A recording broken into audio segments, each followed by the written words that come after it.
organization dedicated to empowering people to the transformative practice of breath meditation, plant-based living, and pyramid energy. Under Patriji's guidance, this had started as a newsletter in 2016, and we have done about 12 issues, bringing about all the masters across the world together into one roof. And slowly, Meditation Magic has evolved into a YouTube channel to inspire spiritual seekers to take meditation as a daily practice. In 2021, Meditation Magic has become a non-profit organization, and the founding leaders were myself, Divya Nadimpalli, Shushma Ketureddy, and Srihari Sharma. And today, this organization thrives under the leadership of 5 board members, myself, Shushma Ketureddy, and Pratyusha Gandra, Chandrika, and Vaishali. And we also have an amazing team of executive leaders of 15 members. In a short glance, through this platform, we have empowered about 5,000 spiritual seekers, hosted more than 1,000 virtual meditation sessions, organized about 100 plus in-person events, and organized 200 plus Toastmasters meeting through our club called Mindful Masters Toastmasters Club. We also did a unique program called Meditative Musings, which is a 24-hour meditation session. And we launched an amazing program called Manifest Omega for 108 days to spread awareness about pyramid energy. We also hosted annual youth Gen programs for youth, also kids meditation programs. We established about 21 pyramid meditation centers at the homes of our volunteers. We introduced meditation into the corporate world for about 10 plus companies. We also partnered with Pearson Global and organized the very first Mega Meditation Summit in Dallas in USA. We have few recognition recently. This year in June 2025, we have participated in International Yoga Day. We received Yoga Sangam Patra award from our Ministry of Ayush from India. Recently, we also received proclamation from the city of Frisco and Texas state government. We will be knowing more details about this little later on. With this, I would like to invite our collaborators of this program. We are collaborating with WOVI, Women of Visionary Influence. I would like to invite Deborah to talk a little bit about WOVI today. Welcome, Deborah. Thank you, Divya. I'm so excited to be here today with everybody. I am the president of the Management Council of Women of Visionary Influence. Sorry, a little early for me. WOVI, or Women of Visionary Influence, is the international women's organization. WOVI's mission is to empower women to lead and mentor. Women are empowered to make a difference in their lives, communities, and the world through encouragement, genuine respect, and inclusiveness. We celebrate self and others. It's an international organization. We currently have 3 chapters. We have an international chapter that stretches across North America, and it meets on Friday nights, the second Friday night of the month, and it's virtual. Then we have 2 chapters in the DFW area, the North Dallas and the Arlington Mid-Cities chapter, and they are hybrid meetings. Arlington Mid-Cities, I'm president of Arlington Mid-Cities, meets on the second Saturday of the month on Saturday mornings at 11 a.m. Central Standard Time, and we meet in person once a quarter and virtually 2 months out of every quarter. And the North Dallas chapter meets on the second Thursday of the month, I'm sorry. So what do? Women of Visionary Influence. In our meetings, we have an inspirational speaker. We do an exercise called a mentoring. So we inspire our members. We work through mentoring one by one. We mentor one another. We're organized into mentoring groups, and we meet and help lift each other up to achieve our goals. We have quarterly, we have leadership rings where we meet and discuss leadership topics. And then we have officers. Each chapter has a set of officers, and we have the Management Council, which is the Movie Inc. organization that is responsible for planning the Women's Conference and the Leaders Rings. And then we have the Board of Directors, which is the general governing council, as well as the top executives of the board, the president of the board, and her two counselors. So the goal is to lift women, encourage them to lead and to mentor, and to encourage others. Once a year, we have a program called the Pauline Shirley Mentor of the Year Award. And we seek across the world women who are doing amazing things to lift and inspire and mentor others. We bring these women together and interview them, and we present them to the world through a virtual event and honor them with the trophy and special honors. Last year, Divya Nadampally was our mentor, one of our mentors of the year. And we are getting ready for our Mentor of the Year program next year, and we're looking for candidates to honor. So it's an honor to be here today with all of you, and we wish you much success, Divya and Sushma, and the people of the Elevate program, and looking forward to having a wonderful time with all of you. Thank you for inviting us.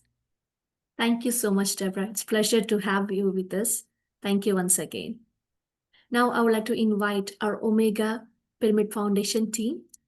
We are also collaborating with the Omega Pyramid Foundation in this program. I would like to invite Sri Hari Sharma sir to just speak briefly about Omega Project. Yeah, thank you, Divya. So, yeah, Newton sir, namaste. Yeah, so Omega Pyramid, Omega Pyramid project, it is a project. So we are going to build two pyramids in this project. One is called Alpha, the smaller pyramid, and the another one is a huge pyramid called Omega Pyramid. And also, so why we are building this? Because pyramids are the energy centers. They are meant to be utilized for meditation, not for any other. Generally, what people know. I mean, when I was in childhood, I whatever information I had read through the books. So I thought it was used for mummies, but that is not the case. We have to use it for meditation, for healing, for many other purposes. Pyramids are there. So we wanted to introduce pyramids exclusively for meditation in Western world. So that is why we have taken up this project. So the Omega Pyramid is going to be a huge one. It will make huge impact in the Western world in spiritualizing the Western world. So in this facility, we have already acquired 41 acres of land. Along with the pyramids, we will be having other facilities like library, and dormitories for coming and staying there and doing extended sadhana meditation practice. And there will be a spiritual university called Omega University in this campus. So in future, this Omega Pyramid project is going to make a huge impact in this Western world. So yeah, thank you, Divya. Thank you so much, sir. Wonderful to know about Omega Project. Now, I would like to invite Kavita Raju, representing Mindful Masters Toastmasters Club, to talk a little bit about Mindful Masters and what we do as Mindful Masters Toastmasters Club.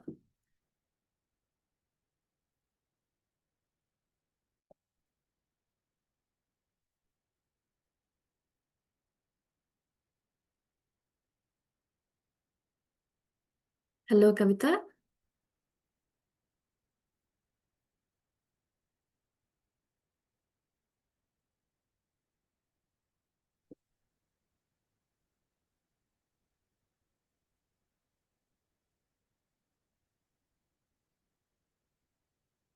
Kavita, can you hear me? us? Hello? Yes, Kavita. Oh, can you hear me? Okay. Yeah. Namaste. Very good morning to everyone. It's an honor to be here today for the kickoff of this beautiful journey for 111 days meditation magic with you all.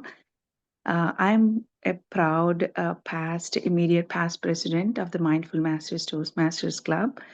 It is a part of Toastmasters International, a global organization. It's devoted to developing confident communicators and compassionate leaders. It's just completed 100 years of Toastmasters Club. Internationally, it's a global organization. At Mindful Masters, our Toastmasters Club in Dallas, we combine the power of mindful presence with the purposeful speech because, like you all know, we believe it is important to share and it is important to share our stories. And what we say is very important. You all know that. But what we focus on is like how we say it. That's why I'm so inspired by this collaboration. Meditation is building inner clarity, and Toastmaster helps express that clarity with courage and calmness and connecting with each other. I'm truly excited to see how this journey unfolds for each of you, along with other masters, mindful masters, and meditation masters, to bring a lot of insight, stillness, and strength, and brings us all together and make us better speakers and learners, and connect us to grow together in the words we use, and eventually choose to share. Everyone will be inspired to choose to share their stories with the world. Thank you. Let's do the meditation magic begin. Thank you so much, Kavita, for joining today. And we'll be inviting you back again in the following sessions to talk more about Mindful Masters. So, friends, without any further ado, I would like to invite our co-host for today, Sushma Ketureddy, to introduce our speaker, Dr. Kondaveeti Newton, sir. Thank you. Thank you, Divya. Namaste and hello, everyone. I'm Sushma Ketureddy. I'm a certified meditation coach and a passionate spiritual seeker based in Plano, Texas. So alongside my corporate IT career, I'm a co-founder and actively serves as a secretary for Meditation Magic and actively volunteers for the Omega Pyramid team. In spreading the awareness for the importance of practicing meditation in one's life and teaching spiritual concepts.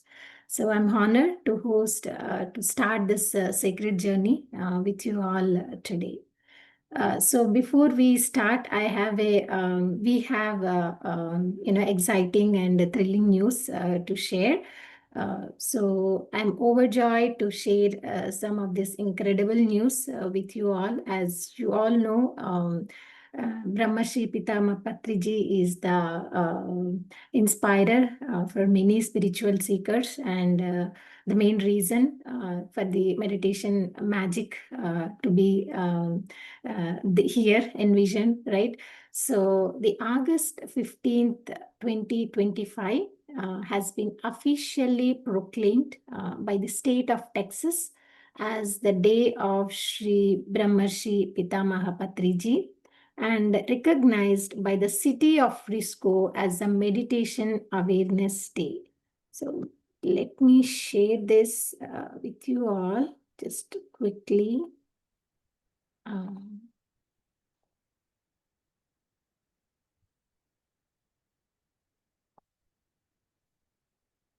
Can you all see my screen?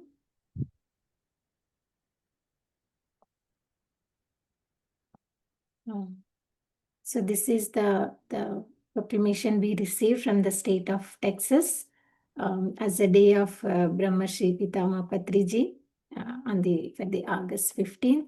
And we also received from the city of Frisco, this is in the Dallas area, as a meditation awareness day. So I'm really excited to share this.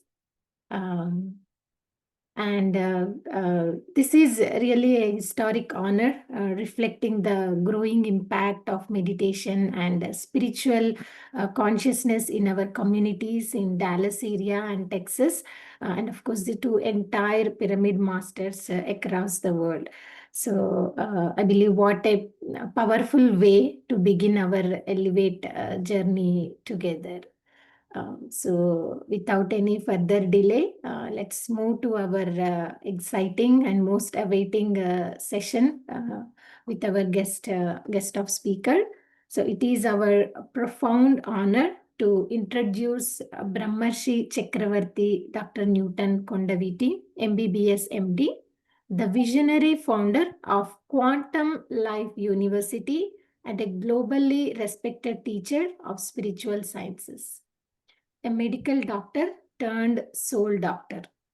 Dr. Newton is a pioneer in the past life regression, reincarnation studies, and holistic living.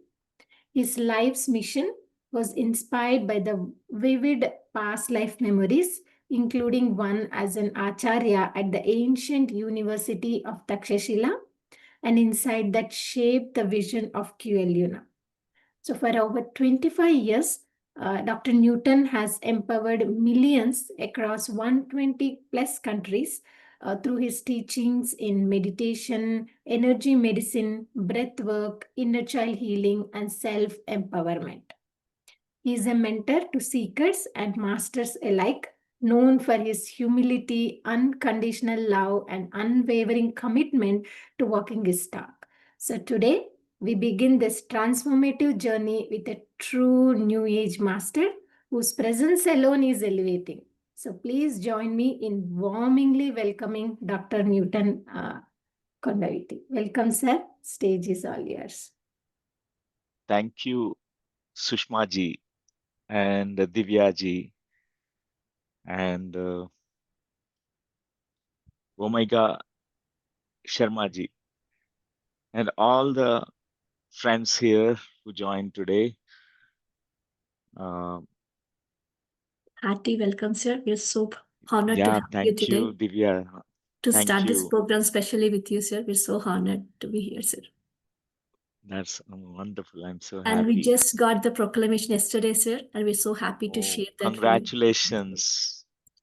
It's such beautiful collective efforts of all the PSSM masters and each one with all the dedication, with all the beautiful work that was done in the past and which was began by Brahmarshi Pitamaha Patriji, and many more awards to come, and we are all awaiting to see that, and also waiting to see the Alpha and Omega pyramid, as Omega Sharma ji announced about these pyramids, and the whole globe is waiting for those pyramids. Very happy to join today, and I'm right now in the campus, and a little bit internet fluctuation is there, but still I think it works. Yeah. And what is today's format, the structure, and how many minutes we have, Divya? Sir, today we can go with your wisdom session, sir, about 25-30 minutes, and about 30 minutes of meditation, sir. Okay. And we also have many new members joining today, sir, who are new to meditation. New to meditation. Okay. Yeah. So the topic that I have selected for today is unity is the strength. Because in the physical plane, we're bound to get some conflicts. Even inside our minds, there are so many conflicts. Even every human being, there are conflicting thoughts. And whenever there is a divisive, conflicting thoughts, we'll not progress much, even as an individual. We feel we are inside us, we are divided. As a human being, we also get into these states sometimes as an individual. And it results into such levels of stress because nothing really manifests. If something has to be manifested, we need to have undivided whole, even within a human being, within an individual. I give you an example. For example, you have a thought about doing something as an individual. And there are so many other aspects or parts of you inside you which says something different. I want to not this, I want to do something else. It's much more better. And oh, this is so challenging. I don't want this. I like to do the other option. And some other says something else. Some other part of you says something else. So we find in our own self this kind of divisiveness. We are divided inside. We have many parts inside us. Before entering into meditation, we are all like multi-personality syndromes, like a schizophrenia kind of states, In the morning, we feel good about something, but we don't feel good about it in the afternoon, and by evening, we want something else. And so we feel stuck. We have so many conflicts inside us. And in the same way, even when all people coming together also, they face the same kind of issue. For example, they want to manifest something. Each one have their own ideas and opinions. That's where the conflict comes, that's where the whole manifestation of a project gets delayed. Okay, because each one has their own voice. So it's important to initially acknowledge these conflicts that we have inside each one of us, and also collectively, whatever that we are taking up as projects, we also find the same kind of conflicts. And what unites us is what is the solution for it. If we want to make ourselves united, what is the way? Meditation is the way. Even as an individual, if you want to resolve your conflicts, all the conflicts that are going on in your mind, okay, you have conflicting ideas, conflicting thoughts, conflict with your purpose, conflict with your manifestations, all that. What unites you inside all the parts, between all the parts of you, all the aspects of you, is meditation. Pyramid is a symbol of unity. You can see that at the base level, it has 4 corners. But as we look at the peak, at the apex of the pyramid, we know that it's only one point. There's a unity point. Everything is coming and uniting at one point. So we also, at the personal level and collective level and the group level, we have these challenges.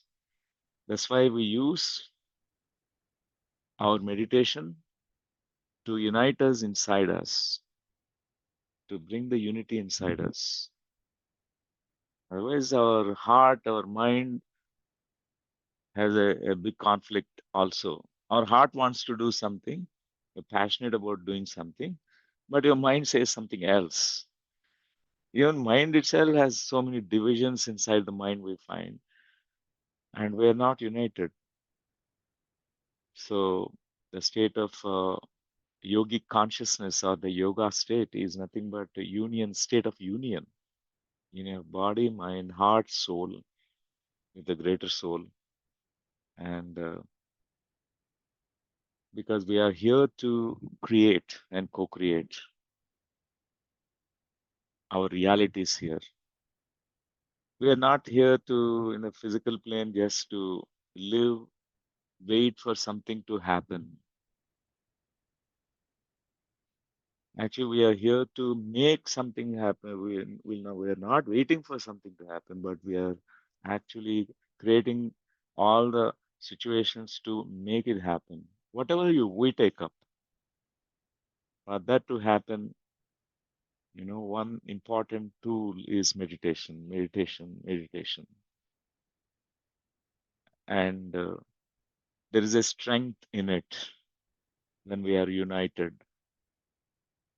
So meditation itself is uniting you with the others also. Because diversity is the way in the physical plane. Everyone have their own opinions, their own views, their own perspectives, their own style, their own way of operations. And still, what unites us is the vision. The apex of the pyramid is the vision. For example, all of us have some common goal, a common vision, you know. Each one has their own perspectives, their own views about it, and how we want to manifest it.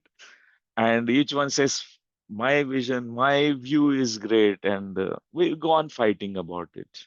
We don't come to a common consensus. It's very, very important to uh, always to look at the vision and let our energies not be scattered. So this is what I want to bring today. And I have seen from the beginning,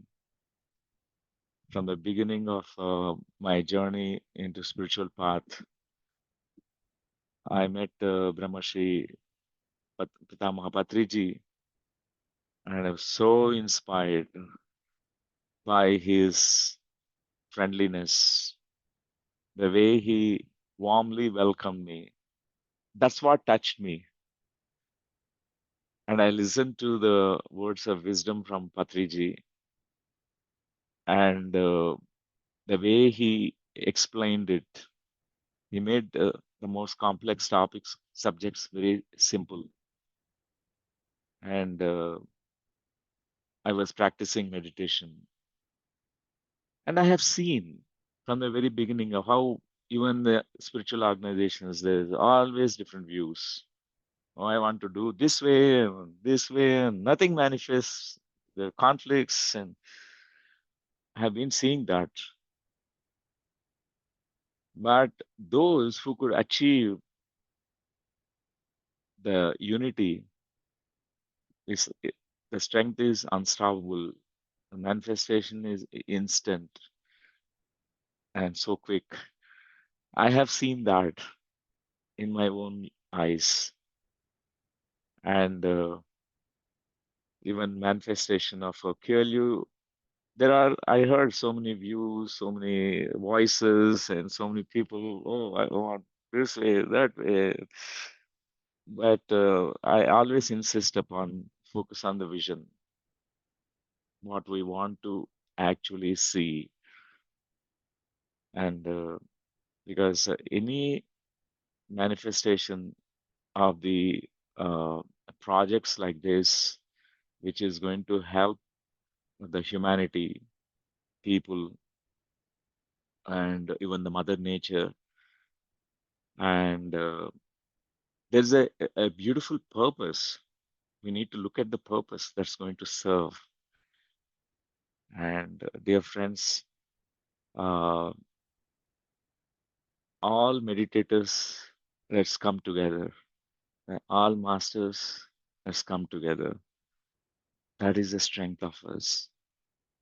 Any darkest forces which trying to stop us, we can override all that, overcome all the limitations, which can really delay the process of manifestation. So that is our true strength. And thank you. And I'd like to open myself to be available to have any conversation with all of you. Your questions are welcomed. And only I have a very simple message. Uh, so I want to hear some questions, any kind of conversation. That's okay for me.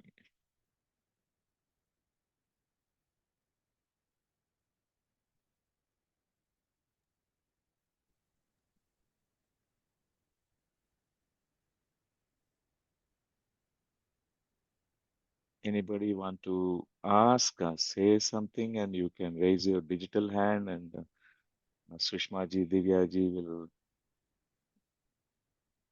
enable you to ask. Thank you, sir. Wonderful wisdom. I think it's a most needed wisdom at this point of time for Dallas community to grow. And wonderful, sir. Friends, if you have any questions, please raise your virtual hands. Yes, Dhanakumar garu. Please go ahead. Namaste, Newton, sir. I'm Namaste, from namaste, Chennai. Dhanak. Yeah, Happy to see you, sir, again. nice, Sir, nice my to question see you, is, Dhanaji. yeah, Yeah, yes, yes. My question is, I most of the time I like to be in the solitude. So solitude in the sense that that's made me so comfortable. And do you think we need to balance between the unity and solitude, which is more prioritized? okay, okay. Solitude is so beautiful. It's very, very, nurturing, self-nurturing. Meditation is done in solitude. Nobody accompanies you during meditation. Our birth is in solitude. Nobody accompanied us when we are taking birth. I mean, the soul entering into the womb and you're coming out to the womb state. You came all by yourself. And death is with solitude.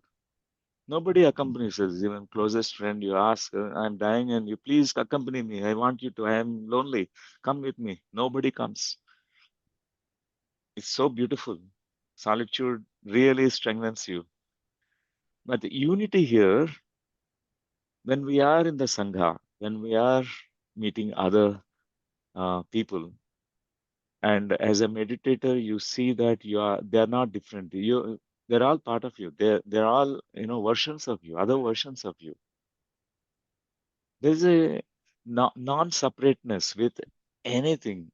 We might feel we are very unique beings, but we are all collective beings. The truth is we are collective beings. We are only one living as many. Mhm. That is the final truth that we really experience in meditation. Okay. That the pinnacles are peaks of meditation, and at the apex of the pyramid, unity consciousness. That you see yourself in other, even the enemy. You see that this fellow is Dana Kumar also. The other fellow also Dana Kumar. And you also step into the shoes of everyone. You look through the eyes of everyone. You feel you are undifferentiated whole. You're so complete. You get to know about how everyone views the same thing in different ways. Okay. And then you develop such a systemic view or holistic view. You know how to view from a higher perspective, higher viewpoint. There are no division, no conflicts. We have preference to be in solitude because we feel more safer like that. All the conflicts arise when we meet others because everyone is different. But when we can see that we are not separate from others, Wow. everything in the universe, in this creation, is same, only one which has become many. The same energy, same consciousness, same soul living as many. Yes, Dhanaji. But That's we wonderful, can sir. have your preference and yeah, and also extend yourself. You know, what is love? What is compassion? Extending yourself in nurturing others' growth, others' spiritual growth is called love and compassion. This is a definition given by Scott Peck, the author of the book The Road Less Traveled. He said, love is the will to extend oneself for the purpose of nurturing one's own or others' growth. So that's why we find Okay. that we love all the people around us. It means actually love is nothing but and the word to whenever we have this impulse within us to share our meditation experience or share about how profound meditation is, how transformative meditation is. That's nothing but love. That is nothing but compassion. That's why it's so important. We have incarnated not just to be isolated beings. Okay. After isolation phase, solitude phase, we also become collective beings. Yeah. Okay. Yeah. And That's Buddha so. said after his enlightenment, no more solitude. Initially, he was in solitude, you know, all 6 years of his deep meditation. And then he said, no, I can't stop myself. I have to first go and share this with my findings of meditation, research findings with my friends. First, he taught all the meditation experiences with his 5 friends. Later, he opened himself to the whole globe. Whoever is coming, whoever he is meeting, he started teaching meditation to them. So Wow. that's why this is both are beautiful. Solitude. When we are achieving your personal enlightened states, enlightenment, Atmagyanam, Atmagyan, and we need to have solitude. And when we are doing fulfilling our dharma, our purpose, we become collective. Both they go hand in hand together. That's the in-depth clarification for me, sir.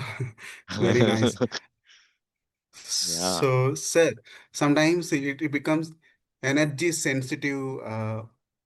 I don't know whether it is called attachment or sensitiveness. So, how do you stay connected? Is it possible to stay connected always? Because people will keep changing in our sangha, and some yeah, people will step away from our life. So, if that happens, yeah. Yes, yes, it happens, Dhana, because I'm just like you. I also prefer solitude. After my work, I go into my Kuan experience. Kuan is cave experience, means cave of silence, cave of isolation, solitude. I go into my own, I withdraw like a tortoise because I'm also like you, sensitive. I prefer less connection, less communication with others, mostly in silence I communicate. And I'm trying to overcome this challenge also.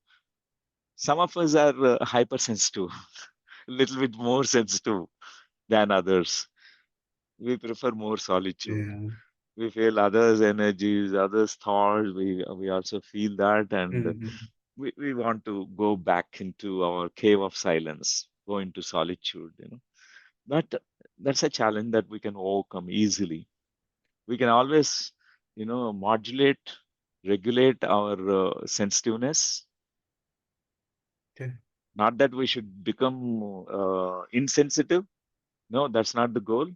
We need to be sensitive, but if the sensitivity is too much high, beyond a threshold point, we get affected by everything around us. Every person's view, every person's ideas, expression, it affects us. Every person's behavior, it affects us. So, but we can always calibrate, we can regulate that, our sensitiveness. That is also a kind of skill that we can develop. And as I started traveling, I developed that to modulate, regulate my sensitiveness so that I can do my dharma. I can do my work. Thank you, sir. I remember this. Yeah, perfect. We'll see you, sir. Uh, Vanya Yeah, Maitreya will come again and meet you yes, directly. sure. We're Wonderful. most welcome, Dana. Welcome. Yes, sir. Thank you.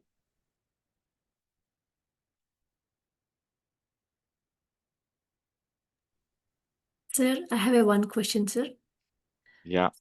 So, what should be the qualities of a spiritual leader, sir, or spiritual entrepreneurs? So, when we come into this field of meditation, we know certain things, and we want to give something to others, and we become leaders to teach spirituality. And what is the best qualities that a spiritual leader should process all the time? Sometimes we go off track and we come back on the track again. We have that up and downs in the life, even in the spiritual path. How do we maintain that all the time? Oh, yeah. The first quality that is very, very important is a leader is a ladder. Leader must become a ladder for others to climb. Means you are serving a beautiful role as a leader, as an entrepreneur, and then you have a purpose. Okay, you want to be in service in some way or other. So that we must remember as spiritual leaders, and we must assist people. And leader is always in the last, sitting in the last, or the standing in the last. They make others go first. I have observed that in Patriji. As a spiritual leader, Patriji is always in the last. He makes everyone the first, number one. That's the quality of a leader. He puts himself or herself in the last. Okay, that is the quality of the leader. And another thing, a leader is also a great follower.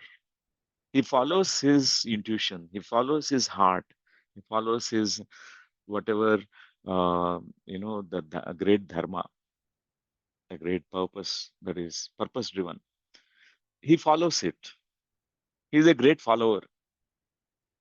Before he tells anybody to follow, a leader is a great example.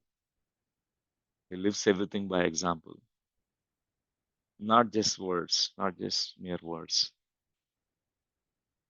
So some of these qualities are very important.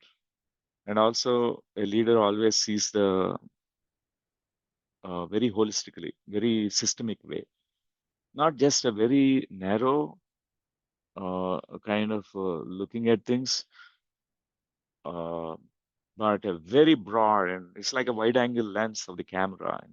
You're looking at the broad, perspective, and particularly how this decision is going to impact the coming generations, not just this generation, after even 1,000 years, even that kind of systemic vision, how it is going to impact not just only material life, but spiritual life and all the aspects of life, how it is going to impact. What is the consequence of this decision as a spiritual leader I'm taking? is going to impact the society.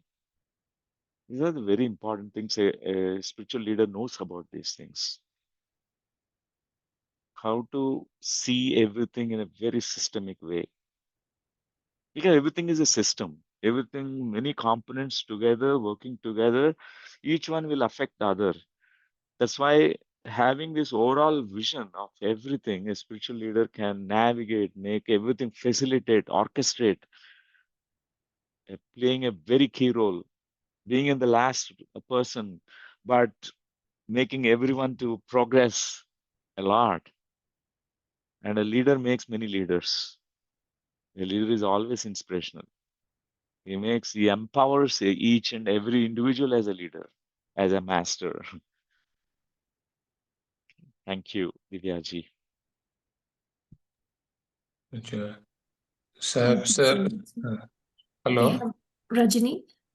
Kishore Garu, we have Rajini Garu before you. Let's take her question and Okay, we'll okay. come back to you, sir. Yeah, Rajini. Okay, okay, ma'am. Oh, hello, Divya, namaste, Newton, sir. My husband has a question, so I will let him speak. Thank Oh, you. very good.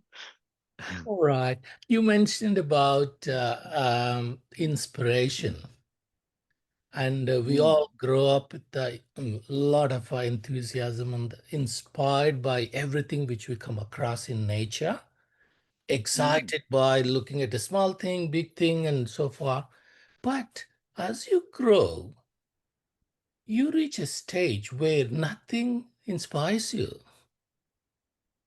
And I was wondering if you comment on how to sharpen that ability to get inspired. Okay, that's a beautiful, question that you're asking husband of Rajani ji. Yes. I don't know your name, sir. That's why. My name is That's Ashwa. Ashwa. Ashwa. Yes. Ashwal. Okay, that's Ashwan. wonderful. Ashwan. Yeah. Ashwan. Yeah. So how do we get inspired? Because after a certain age, and some people, I also heard this experience that they lose the interest, they lose you know, the ability to be getting inspired by things they watch, they hear, whatever they hear from some spiritual leaders, or meditation masters, or yogis, and how to nurture that quality of getting inspired. One quality that we can all acquire is a childlike curiosity. Always. It needs to be very alive. Even though we might become a 60, 70, 80-year old, but that curiosity, childlike curiosity, always being very fascinated about, interested about the things, anything which is unknown, which is making us to develop interest towards that, look at it, and then get inspired about it. So now, if too many things inspire us, we get lost actually. There are few things which your soul, our consciousness resonates with. There are not many things. If we keep on getting inspired by too many things, Yes. will not be able to decide about which one I will need to now focus and pursue. Is so important to really your soul resonance. We need to recognize that we may be curious about many things, but that curiosity is the first step. And then, uh, there's something called anything which is beautiful in the nature. It makes us really admire that beauty, whatever it is a beautiful wisdom, it's a beautiful flower, it's a beautiful mountain, beautiful river. It always inspires us. It's such an inspiration. Mother Nature is an inspiration, as you said, Ashwanji. And Mother Nature always inspires us. And even now, when we go into nature, it inspires us because nature always presents herself in different ways. The sunrise that you have seen yesterday is a different sunrise that you will encounter today, and tomorrow will be a different sunrise. The way that we see that, the shades, the colors, the the beauty of it is always stunning in the Mother Nature. It inspires us. Even with the same thing with human beings. For example, a wife and husband. My wife, Dr. Lakshmi, I consider her as my inspiration. When I wake up, when I look at her, I get inspired every day. Every day is a new sunrise from her. The way that she expresses things, the way she also sometimes be my guide, how she guides me sometimes when I get lost. It's so beautiful. I get inspired. And there are few people I really get inspired. Whenever I hear about Patriji, I get inspired. Even hearing his YouTube lectures that he has given 20, 25 years back, I get inspired. It's as if I'm listening to a new lecture, because at that point of time my receptors are not so well operating in that moment. I was with a lot of closed mind, skeptical mind, but now it's much more open. I get so much inspired because there is a soul resonance. Our soul seeks certain experiences in the physical plane. That's why those who are drawn towards meditation path, definitely our soul is ready for the knowledge or the wisdom about the unknown reality.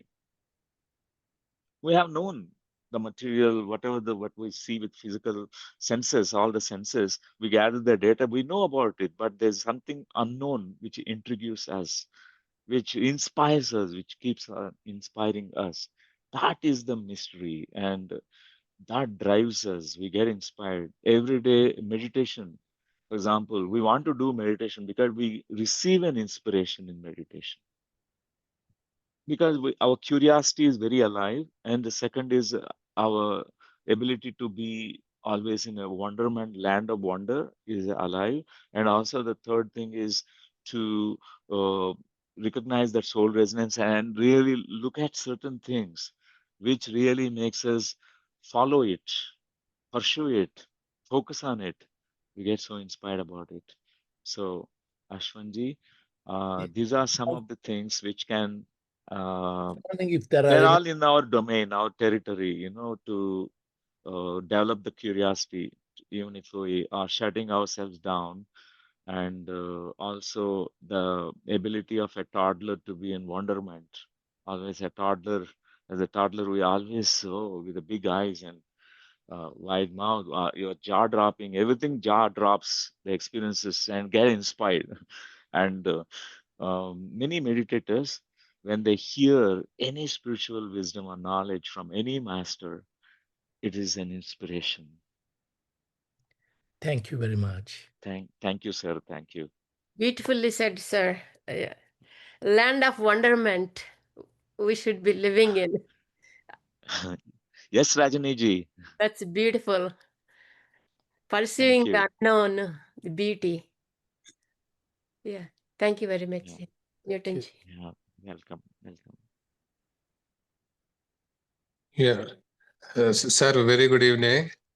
Yeah, Good evening, sir. this is Kishore Todupunuri from Hyderabad, sir, India. See, Wow. my close friend has given the link to me 2 days back.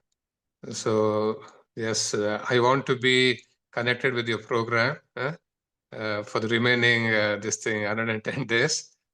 See, I am totally a beginner, sir, and it's a coincidence. Yeah. Yeah, it's a coincidence. Last week I was in Frisco.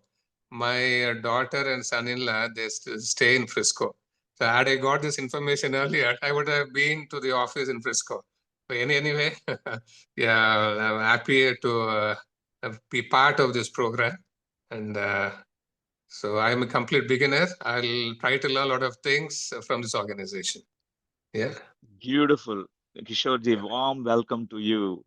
And, there's no beginning because we feel always that those who are drawn Okay. to meditation, path of meditation, they're not new to meditation. So definitely this interest that you have, many received this link, but you joined in this link. Yeah. Many, almost thousands of people received this link, Zoom link, but Yes, you sir. join. That levels of interest that shows you about it tells a lot about you. So meditation path of meditation actually attracted you, please pursue this. And it is 100 and rest of the 110 days is so going to be great for you. And your warm welcome. All the best, sir. sir. Yeah, definitely, sir. Yeah, I'll also try to forward this link to my close friends, and I'll request them to join this program. Okay. Yeah, sure, sure. Yeah, thank you so much. Yeah, we will connect every day, sir. Okay. Welcome, sir. Thank you.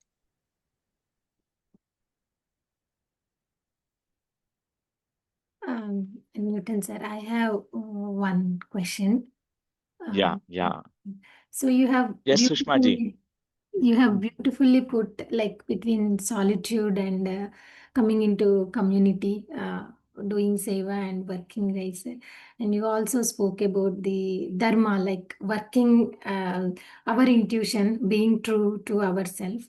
And we have to balance between this solitude and working, coming into the community and working, right? So how to bring that solitude between to get the unity set. So what I meant is solitude is for our own the personal growth, right? So how to get that between all the spiritual leaders working for one goal. So how do we do that? I mean, as you said, it's little bit contradicting when we say we have to be true to our intuition, but at the same time, everyone has their own intuitions, but they are different versions. So how all of us, as a spiritual seekers and working community, to get that solitude together, sir? Yeah. So when everyone coming together,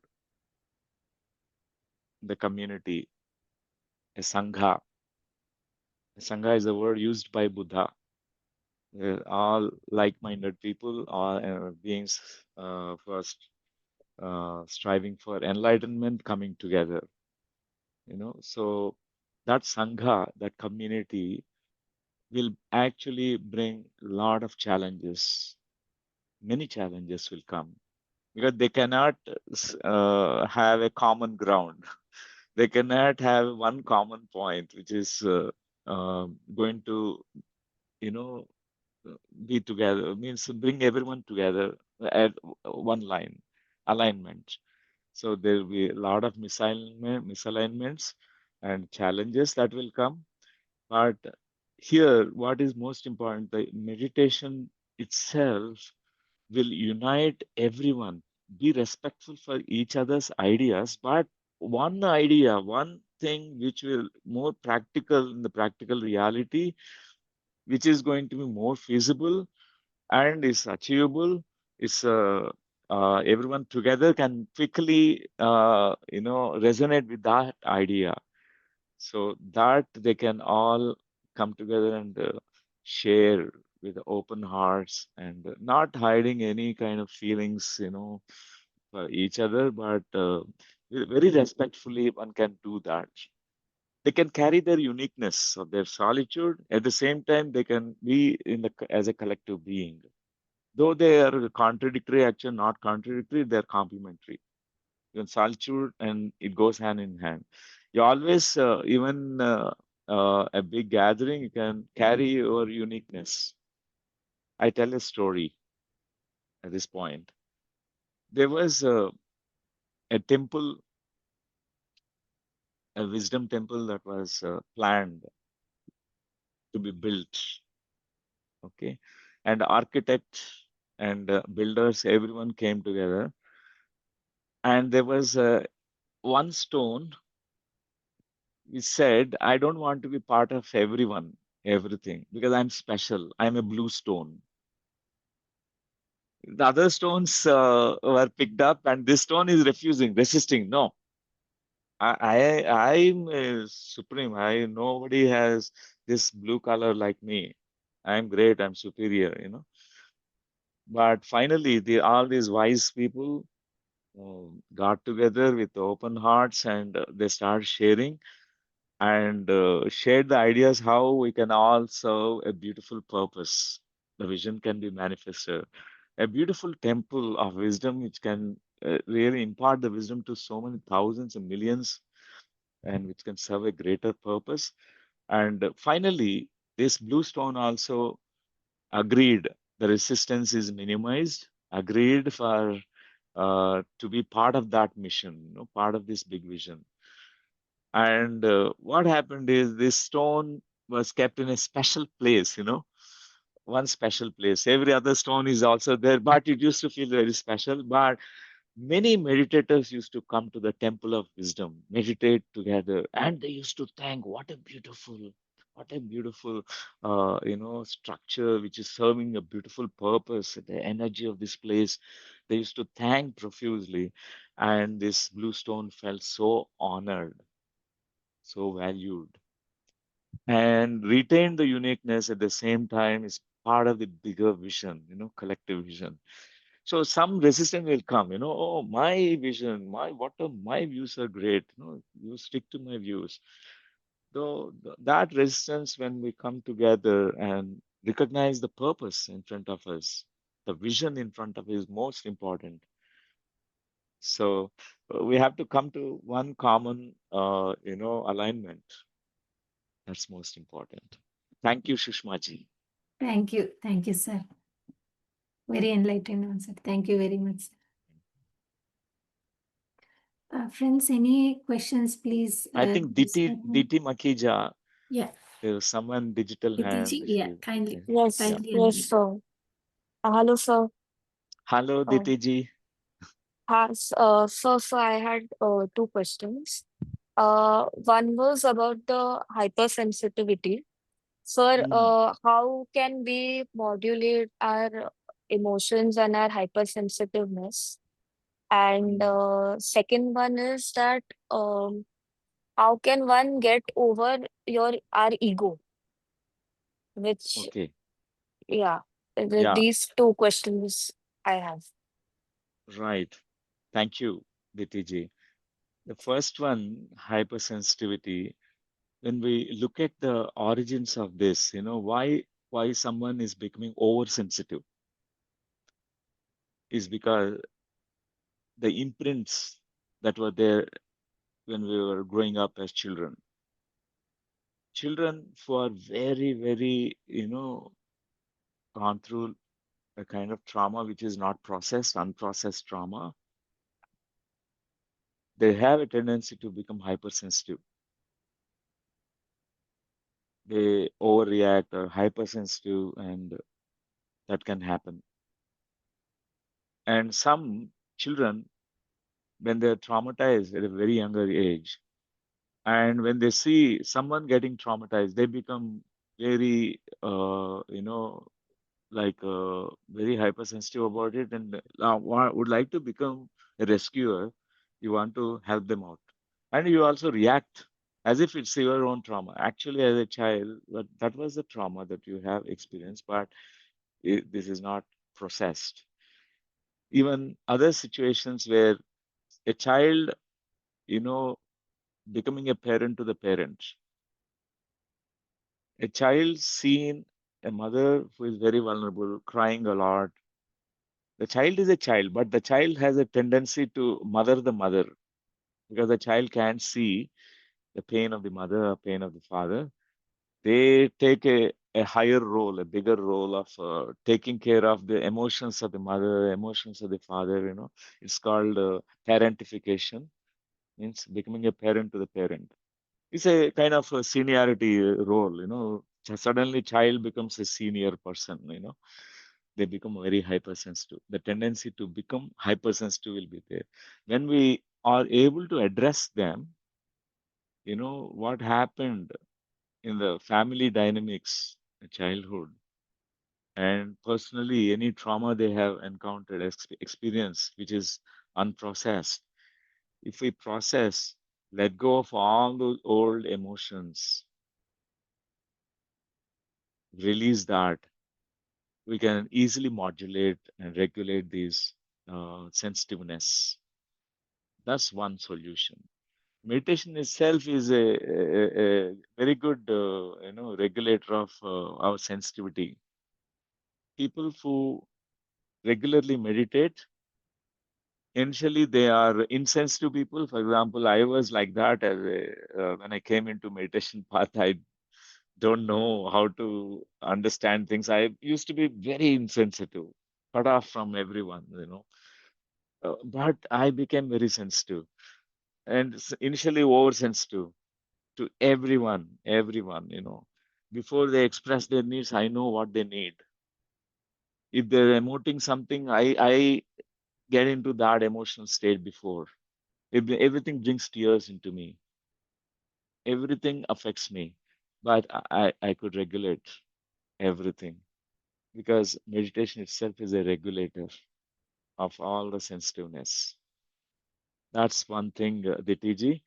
And second thing is ego part, how to, when we recognize that we are carrying the ego, how to chop our own ego. Yes, we can chop our ego. And we see the great examples, when we visit some temples, like Kali Ma temples, in Assam, Guwahati, there is a Kamakya temple, or Tarapeeth, some temples. I went there and I saw these great symbols, the pictures and the statues of Kali Ma with a sword, and she's holding the head of her. It's a great, her own head. She chopped her head. She's carrying her own head. It's a great metaphor, symbolic meaning is there. There's a message. Just the head brings ego. Head brings, I'm superior, because the head also is positioned in the uh, uh, above everything. Head. So our thoughts and we feel sometimes superior to everyone. That's a very undesirable, unpleasant state for many, because it's not a good state, because we demean others, we put others down, and we to elevate ourselves. But the highest, a kind of a spiritual kind of experience we get is when we treat everyone as equals, when we see ourselves in everyone, not superior, not inferior. But these complexions will come whenever we have this ego that is kicking in. So whenever we recognize that, we have to have our own tools of, toolbox, all the tools available. We have to chop it. So Don Juan, teacher of Carlos Castaneda, he was devised for Carlos Castaneda so many tools how to chop the ego. For many who are beginners here, so there's a shaman master from South America. So he used to be living in Mexico. Carlos Castaneda met him there. So Carlos Castaneda has a big ego, Then he devised methods to chop the ego. One time he says that Carlos Castaneda in one of the temples, you stay there as a beggar. Pretend that you're a beggar. You made him to sit there for a month begging food. And many people will, scold. Oh, you're a very fatty person. Can't you work? Why are you begging? All that. He has to go through all that.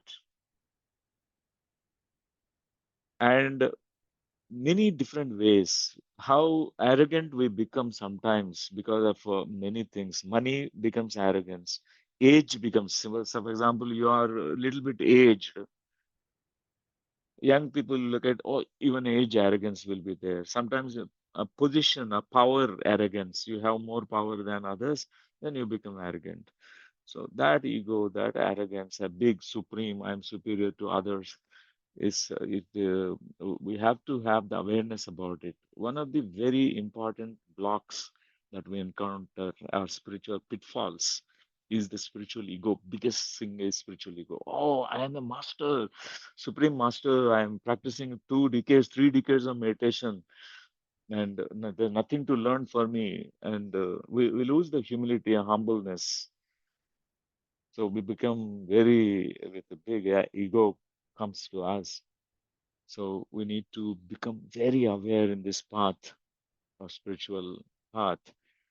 that how we can become so big, so egoistic, and then and there we can drop it with our awareness. I recommend that book, Journey to Islam, Carlos Castaneda, PTG. If you want to see the different methods devised by Don Juan, the teacher of Carlos Castaneda, a very interesting book. Thank you. Thank you, sir, for answering your question. Yeah, welcome. Vinila, you can unmute and speak. Thank you, Sushma. Hi, Newton sir. Very fortunate to have you here. The smile on your face is consistent smile on your face is really inspiring, sir. Always. Thank you. Sir, I have a question. So, how to understand or realize one's own individual purpose of life, sir? So we really get confused between different situations or different decision making. So, how to make a proper decision, understanding the purpose of life, and move towards it? Yeah, our heart knows, our soul knows the purpose. But initially, with the meditation practice, when we are silencing this mind, our mind says so many things. This is my purpose, that is my purpose. Mind says so many things. But as we drop all the thoughts at one stage of meditation, we become utterly silent. There's such inner stillness that we achieve. That moment, you recognize it. Your purpose unfolds. That's all. It is there, right there in your heart. Heart always reminds you, but we can't hear the voice of our heart because the voice of our mind is too loud. And because these are thoughts in noisy thoughts in our mind, it distracts us from hearing the voice of our soul, which is much more very, very subtlest voice. That's why we have to calm down a lot. Meditation is initially recommended. Sincere meditation. As we go on meditating after 1 or 2 years, our purpose, we recognize it. It's there in front of us. But before that, there is something called Patriji's one of the favorite concepts. It's called Takshana Kartavya. Means whatever is in front of you, you need to take it as your purpose. Do it. For example, in your place, wherever you are residing right now, so your personal meditation is over. You're doing every day regularly, but you find that there are many people who are suffering in your locality. Okay, when you go and meet them, you see their suffering. The suffering is not because of the pain. Now the physical pain. Suffering is because they don't know the wisdom. They don't know the answers. They don't have clarity about their life. They don't know why they are living. For them, the life is just eating and sleeping, eating and sleeping, eating and sleeping. That's not the purpose. So we see the suffering in people. Many people are suffering. Then there's a takshana kartavya, means whatever is in front of you right now, the job that is in front of you, it becomes your immediate purpose. You're going to teach meditation to them. You will actually inspire how important it is to silence your monkey mind and go into deep inner silence, and then it benefits them. And then when you continue that, you may find other even takshana kartavya. For example, there's a beautiful uh, you know one conference being conducted all together because many thousands are going to attend. It's going to benefit them. That becomes your immediate purpose. Take that, something which is going to benefit the community, a larger population. We need to plunge into that. And one day, because of your seva, your service, and because of your sincere meditation practice, all that energy that you gathered in meditation. It will help you to really unravel, unfold your purpose, why you are born, why you incarnated as a soul. Your soul purpose is called soul purpose or soul plan. That will become very clear. Till then, we have to walk the path step by step. So for me, how it happened, I will share. So it might inspire you. So when I started meditation in 99, month of December, approximately end of November to approximately December, that point of time, I was very sincere to my practice of meditation. So with so many questions, every question used to be answered in meditation. Answers I started finding. So it became very clear that this is not it's a right path. It's not the misleading path or deviating path. Sometimes we can get distracted. For example, you ask for going into a certain place, which direction you have to move. If someone doesn't know which direction, but he says that go to right side, but you are not supposed to go to right. To reach that destination, you have to go to the left. So he misguided you, misled you. That's why it's so important. I was asking questions. Patriji, why is he misguiding me or not? Why is saying why instinct like this? I was questioning, I was doubting everything. But I was curious also. I want to know.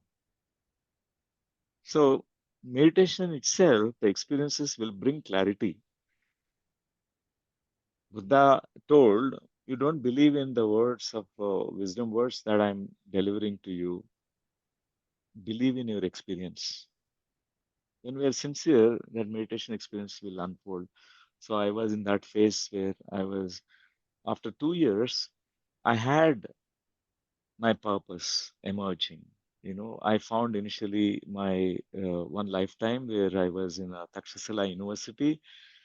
I was teaching reincarnation law of karma in that ancient university. I was the Buddhist teacher.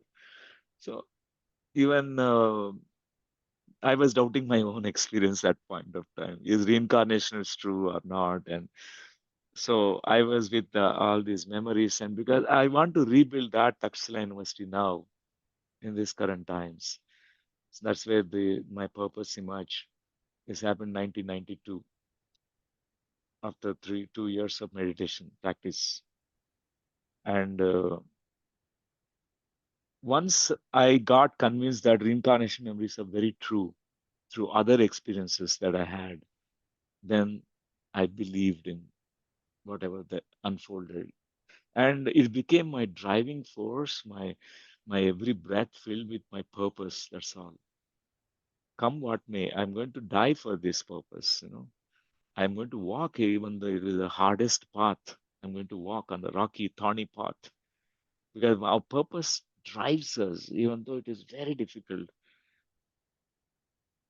We'll be humiliated, we'll be scolded, but your purpose is greater than all the small, petty things.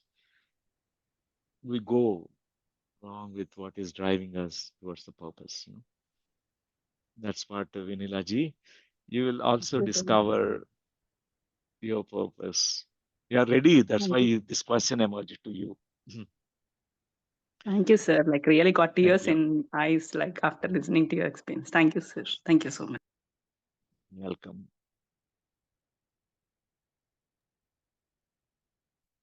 We have Jyotishree raised hand. Please unmute Yeah. and speak now.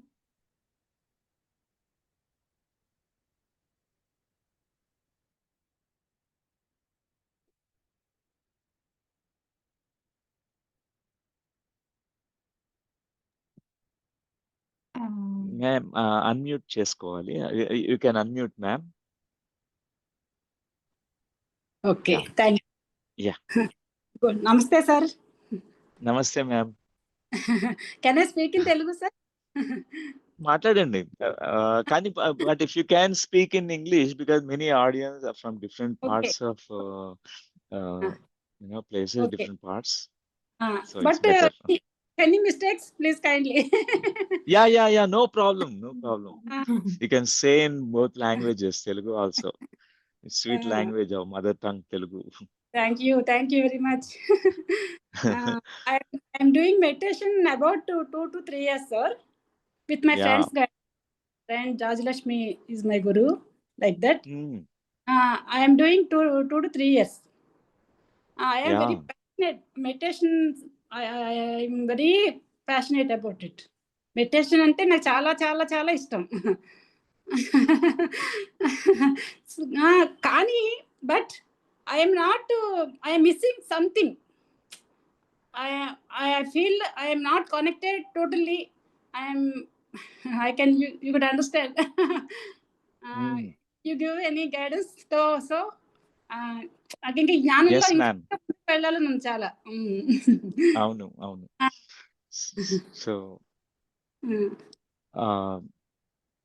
మీరు అడిగిన ప్రశ్నకి జవాబు నేను English లోనే ఇస్తాను. అందరికి మిగతా వాళ్ళకి కూడా బెనిఫిట్ అవుతుంది కాబట్టి. I can understand English. You can understand. Okay. So in meditation, so you said you really like it. Who will not like jalebi? Who will not like barfi? Who will not like jangri or some? Andarki, everyone likes it. Meditation also something like that. It's sweet, very sweet. It makes our life very sweet. Meditation we like, and particularly you are liking so much. Your sincerity, when you sincerely do it, when you like meditation, when you wait for your time to meditate every day, oh, tomorrow morning I'm going to meditate again. So you wait, and when you close your eyes, you really with so much, passion, interest, love, joy, you're doing meditation. It is going to be so beneficial because the levels of interest that one has is going to bring the fruits of meditation very soon, sooner than others. For example, the goal of all of it is Atma Gnanam, to become an Atma Jnani. We have to become enlightened. We have to know ourselves. That becomes very much possible within no time. That kind of little bit, impatience comes. Why not happening? Why the growth is not happening? We feel that way. But remember that, ma'am, every meditation you're growing. You're coming closer to your ultimate goal called moksha gnanam, or enlightenment, and atma darsanam. We're coming very close to it. Every step, every time we sit in meditation, we're becoming closer to that. So that's why trust this process. There's no hurry in this. Know that when there is a beautiful Sajjana Sangatya, you have a beautiful community all together, meditating together, you will leaps and bounds, you will actually reach to that stage. So Patriji given a beautiful formula for that. He said Dhyana, Svadhyaya, Sajjana Sangatya. Three things. Sajjana Sangatya. Three things. We have to do these three things. Meditation, 1 hour meditation, or 2 hours or 3 hours meditation, according to, whatever your interest levels. Second, Svadhyaya. Read, pick up spiritual books. I highly recommend everyone Bhagavad Gita.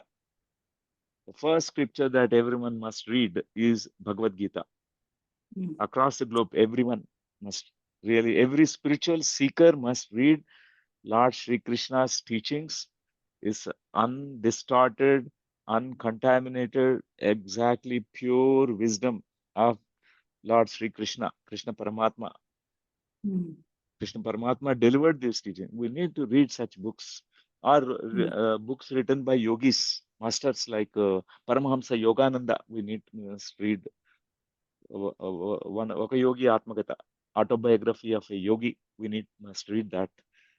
Some books will facilitate very quickly the process of going closer to our goal. And third thing is Sajjana Sangatya, group meditation whenever it is available. We have to participate in group meditation. For example, this is a great platform. Elevate 111 days is a great platform. That's all together. No, nothing restricting you, limiting you. from your own comfort of your home, you can connect and meditate together. Listen, Sajjana Sangacha is done, and many of the meditators appreciate all of you. Thank you, Divya ji. Thank you, Sushma ji. Thank you, Sharma ji, for inviting me to this program to share my views. Thank you. Thank you, my dear friends, all of you. Thank you. Thank you, sir. It was Thank very, you so very much, sir. enlightening session. Thank you very much. Thank you. Thank you all. We'll join again with one wonderful speaker tomorrow, same time, 5 to 6 a.m. CST. Thank you, Newton sir,